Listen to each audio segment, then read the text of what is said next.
All right, staying in the AFC South, we have the Indianapolis Colts. Top three players of Michael Pittman Jr., DeForest Buckner, and Quentin Nelson. Trevor also considered Jonathan Taylor, Kenny Moore II, and Bernhard Raimann. I think that's a fair top three.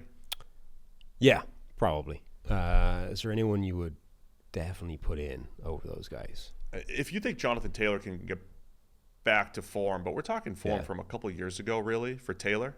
Yeah. At his best, I think he's definitely in that mix. Quentin Nelson, too, he kind of dropped off a little bit over the last couple of years after what looked like an elite Zach Martin-ish type of path as a guard.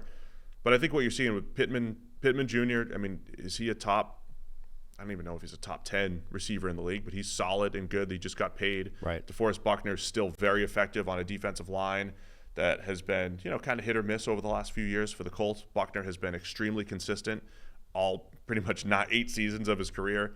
And then Nelson, I think it's a very fair top three for the Colts. The only guy pushing it is if you think Bernhard Raimann has this other step to take at left tackle, but I don't think he's knocking off those top three.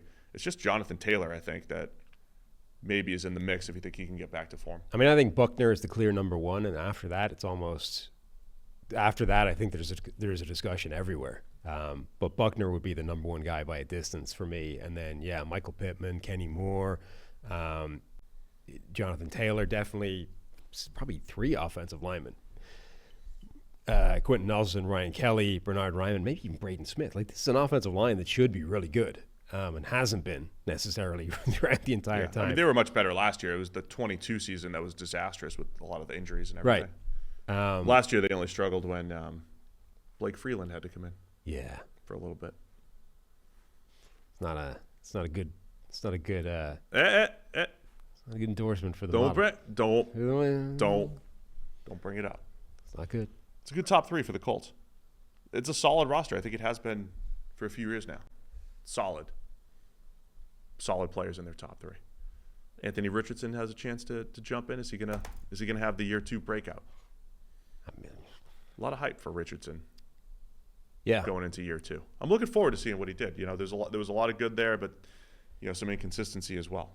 And like worst case scenario in terms of we have athletic freak show of a quarterback. Oh no, he broke his shoulder to pieces after like 4 weeks. Yeah. And that wasn't the first injury that he had in 4 weeks. Like, if you're going to use a quarterback as a significant part of your design run game, the absolute worst thing that can happen is twice in the space of 4 weeks he gets injuries, and now you're like, oh no, can he even do that? Or do we have to remodel Anthony Richardson as a prototypical pocket passer in an offseason when he's barely played the position, ever? That's not an easy call now for the Colts. Remains to be seen. But yeah, I think that's a good list for the Colts.